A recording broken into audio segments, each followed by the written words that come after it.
بسم الله الرحمن الرحيم. عن أبي جحيفة وهب بن عبد الله رضي الله تعالى عنه قال: أخى النبي صلى الله عليه وسلم بين سلمان وأبي الدرداء، فزار سلمان أبا الدرداء فرأى أم الدرداء متبذلة فقال: ما شأنك؟ قالت: أخوك أبو الدرداء ليس له حاجة في الدنيا. فجاء أبو الدرداء فصنع له طعاما فقال له: كل فإني صائم. قال: ما أنا بأكل حتى تأكل فأكل. فلما كان الليل ذهب أبو الدرداء يقوم فقال له: نم، فنام. ثم ذهب يقوم فقال له: ثم فلما كان من آخر الليل قال سلمان: قم الآن فصلي جميعا. فقال له سلمان: إن لربك عليك حقا، وإن لنفسك عليك حقا، ولأهلك عليك حقا، فأعط كل ذي حق حقه. فأتى النبي صلى الله عليه وسلم فذكر ذلك له، فقال النبي صلى الله عليه وسلم: صدق سلمان. رواہ البخاری۔ حضرت ابو جحیفہ وہب بن عبداللہ رضی اللہ تعالیٰ عنہ سے روایت ہے کہ نبی کریم صلی اللہ علیہ وسلم نے حضرت سلمان اور حضرت ابو الدرداء رضی اللہ تعالیٰ عنہما کے درمیان بھائی چارہ قائم فرما دیا تھا، یعنی ہجرت کے بعد پس سلمان رضی اللہ تعالیٰ عنہ ایک روز اپنے اسلامی بھائی ابو الدرداء کی ملاقات کے لیے ان کے گھر گئے تو انہوں نے دیکھا کہ ان کی اہلیہ ام درداء میلے کچیلے کپڑے پہنی ہوئی ہیں۔ انہوں نے پوچھا: یہ تمہارا کیا حال ہے؟ انہوں نے جواب دیا: تمہارے بھائی ابو الدرداء کو دنیا کی کوئی حاجت ہی نہیں ہے۔ اتنے میں ابو الدرداء بھی تشریف لے آئے۔ انہوں نے اپنے بھائی سلمان کے لیے کھانا تیار کیا اور ان سے کہا کہ تم کھاؤ، میرا تو روزہ ہے۔ انہوں نے فرمایا: میں تو اس وقت تک کھانا نہیں کھاؤں گا جب تک تم بھی میرے ساتھ نہیں کھاؤ گے۔ چنانچہ انہوں نے بھی نفلی روزہ توڑ کر کے ان کے ساتھ کھایا۔ پھر جب رات ہوئی تو نوافل پڑھنے لگے۔ سلمان نے ان سے کہا کہ ابھی سو جاؤ، چنانچہ وہ سو گئے۔ پھر تھوڑی دیر بعد وہ اٹھ کر نوافل پڑھنے لگے۔ سلمان نے انہیں پھر روک دیا اور کہا کہ سو جاؤ۔ جب رات کا آخری پہر ہوا تو سلمان نے ان سے کہا: اب اٹھ کر قیام کرو۔ چنانچہ دونوں نے اکٹھے نوافل پڑھے۔ پھر سلمان نے ابو الدرداء سے خطاب کر کے کہا: یقیناً تمہارے رب کا تم پر حق ہے، اور تمہارے گھر والوں، بیوی بچوں کا بھی تم پر حق ہے، اس لیے کہ ہر صاحب حق کو اس کا حق دو۔ پھر سلمان رضی اللہ تعالیٰ عنہ نے نبی کریم صلی اللہ علیہ وسلم کی خدمت میں حاضر ہوئے اور یہ سارا واقعہ آپ کو سنایا۔ نبی کریم صلی اللہ علیہ وسلم نے فرمایا: سلمان نے سچ کہا ہے۔ اس حدیث کو امام بخاری رحمۃ اللہ علیہ نے اپنی کتاب صحیح بخاری کتاب الصوم کے اندر نقل کیا ہے۔ اس حدیث سے پتہ یہ چلا، 6 چیزیں معلوم ہوئی اس حدیث میں۔ پہلی چیز، رات کو اٹھ کر قیام کرنا اگرچہ نہایت پسندیدہ عمل ہے، لیکن اگر مطلوبہ حقوق کو نظر انداز کر کے ایسا کیا جائے گا تو یہ ناپسندیدہ قرار پائے گا۔ کیا مطلب؟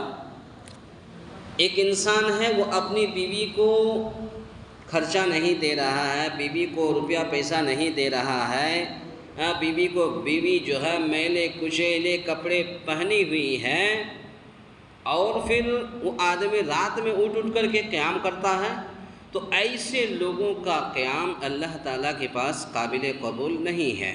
وہی کہا ہے کہ رات کو اٹھ کر قیام کرنا اگرچہ نہایت پسندیدہ عمل ہے، لیکن اگر مطلوبہ حقوق کو نظر انداز کر کے ایسا کیا جائے گا تو یہ ناپسندیدہ قرار پائے گا۔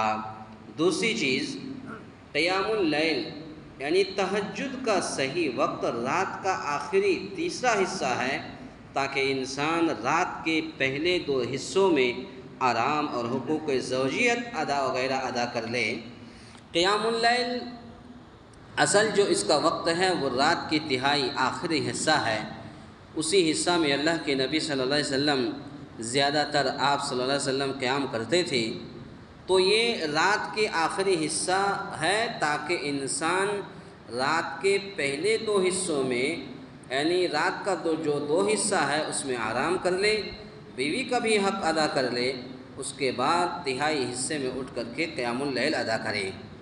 تیسری چیز یہ معلوم ہوئی کہ نفلی روزہ توڑنا جائز ہے۔ اگر کوئی آپ نفلی روزہ رکھے ہوئے ہیں، کسی نے دعوت دے دیا تو آپ نفلی روزہ توڑ دیجئے، اور نفلی روزہ توڑنے پر کفارہ بھی نہیں ہے، کفارہ دینے کی ضرورت نہیں ہے۔ نفلی روزہ توڑ دیے اور آپ دعوت کھا لیے تو پھر بعد میں وہ نفلی روزہ آپ کو رکھنے کی ضرورت نہیں ہے، اس کی قضا بھی ضروری نہیں ہے۔ چوتھی چیز یہ معلوم ہوئی کہ دین کی بنیاد پر بھائی چارہ قائم کرنا اور پھر ایک دوسرے سے میل ملاقات کے لیے گھر پر آنا جانا جائز ہے۔ تو بھائی چارہ آج کہاں ہے؟ بھائی چارہ کا معاملہ آج ہے؟ آج تو انسان جو اپنا خون، ایک ہی باپ کا بیٹا، ایک ہی ماں نے جنم دیا، آج 2 بھائی آپس میں لڑے ہوئے ہیں، آج 2 بھائی آپس میں بات چیت نہیں کر رہے ہیں، تو کہاں بھائی چارہ ہے؟ نبی کریم صلی اللہ علیہ وسلم کے زمانے میں صحابہ اکرام کے دوران بھائی چارہ جب قائم کر دیتے تھے تو ایسا لگتا تھا کہ یہ ہمارا سگا بھائی ہے۔ اس طریقے سے صحابہ اکرام کے دور میں بھائی چارہ قائم کیا تھا۔ آج ہمارے اندر بھائی چارہ کہاں؟ آج تو ہم اپنے بھائی کو ہم دیکھ نہیں سکتے۔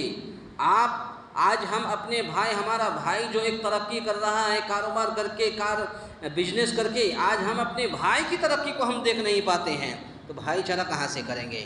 اس لیے یہ اللہ سے ڈریں اور بھائی چارہ کو قائم رکھیں اور اپنے گھر کا ماحول کو صحیح رکھیں۔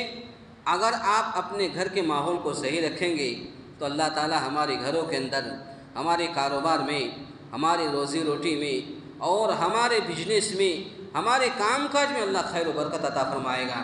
لیکن اگر بھائی چارہ قائم نہیں رکھیں گے، بھائی بھائی میں لڑائی کریں گے، گھر میں لڑائی کریں گے، گھر کا ماحول خراب کریں گے، تو دن بدن گھر کا ماحول بدتر سے بدتر ہوتا جائے گا۔ اس لیے بھائی چارہ قائم کرنے کی ضرورت ہے، قائم کرنے کی کوشش کریں۔ 5ویں چیز یہ معلوم ہوئی کہ ایک دوسرے کی صحیح رہنمائی کرنا ضروری ہے۔ آپ ایک دوسرے کی رہنمائی کیجیے۔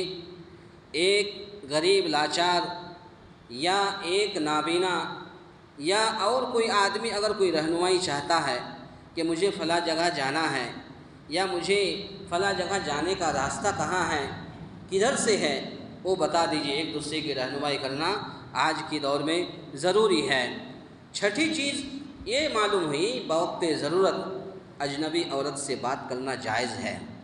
وقت ضرورت، اگر ضرورت ہے، ایمرجنسی ہے، بات کرنا ضروری ہے، اس کا شوہر نہیں ہے، تو پردے کے آڑ میں بات کر سکتی ہے عورت۔ وہ گھر کے اندر رہے گی، آپ گھر کے دروازے کے باہر رہیں گے، وہ دروازے کے باہر سے آپ بات کر سکتے ہیں۔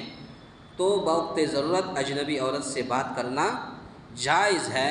اس حدیث سے یہ 6 چیزیں معلوم ہوئیں، اور ان 6 چیزوں پر ہمیں اور آپ کو بھی عمل کرنے کی کوشش کرنی چاہیے۔ اللہ تعالیٰ سے دعا ہے، یا الہ العالمین ہم تمام مسلمانوں کو کہنے سننے سے زیادہ نیک عمل کرنے کی توفیق عطا فرمائے۔